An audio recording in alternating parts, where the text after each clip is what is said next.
Multiple offers are back with a vengeance, and if you plan to buy or sell a condo or detached home this spring, you must watch this video. MASH says so.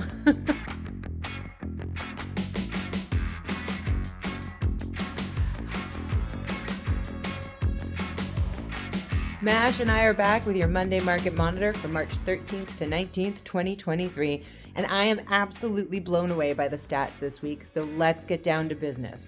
Let you go too. First off, let's focus on the number of new properties coming to the market over the last 3 weeks.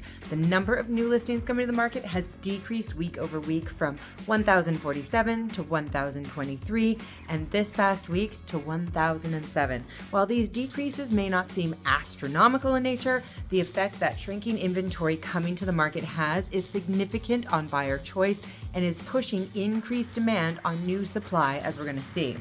We can see this in our weekly absorption rate. And what is the absorption rate? Good question. Simply put, the absorption rate is a way to measure the rate at which available homes are being sold in a specific market over a specific time frame.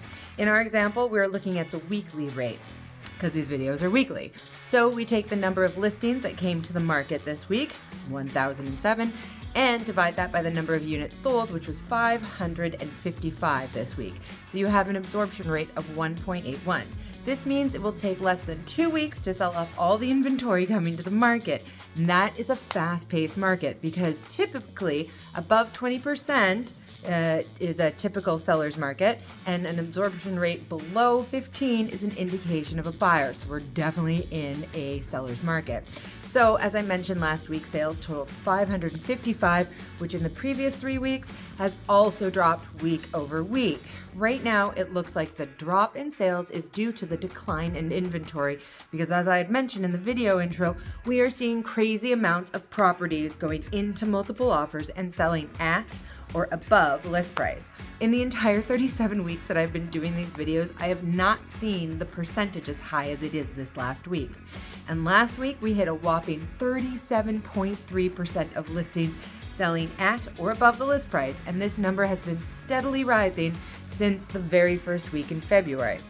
A couple of things to note here for sellers. First off, since going into effect, the right of rescission period has had no impact on the number of people looking to get into competitions for properties. So that's good news for you. Secondly, there are a lot of buyers out there that have not found the home that they are looking for. Great news for you if you're trying to get into selling your house in this market. And thirdly, sellers, if you have a condo or townhome to sell, this is your time to sell and move up. Last week, 68% of the properties sold were condos or townhomes. You have a captive audience, so it might be the right time to take advantage of this market. For buyers in the crowd, you have some work to do. First off, only bother looking at homes once you have a pre-approval from a mortgage broker. I was talking to one of my preferred lenders this week, and he had an agent take a buyer out to look at homes. They beat out all the competition in a multiple offer, were super excited, went to secure the financing, only to find out the buyer could not afford a fraction of what the property cost. So do not be caught in that situation. Secondly, you need a great agent on your side to guide you through multiple offers. The right of rescission period has changed the rules related to multiples, and it's made it a little trickier for a buyer's offer to stand out. So you need the expertise of a seasoned agent with a few tricks up their sleeve to make sure your offer rises above the rest. Remember, if you want to have an in-depth conversation about the real estate market and how these stats will affect your spring home sale or home purchase, then reach out for some expert advice. Thank you so much for tuning into your Monday Market Monitor, and we will see you in the next video.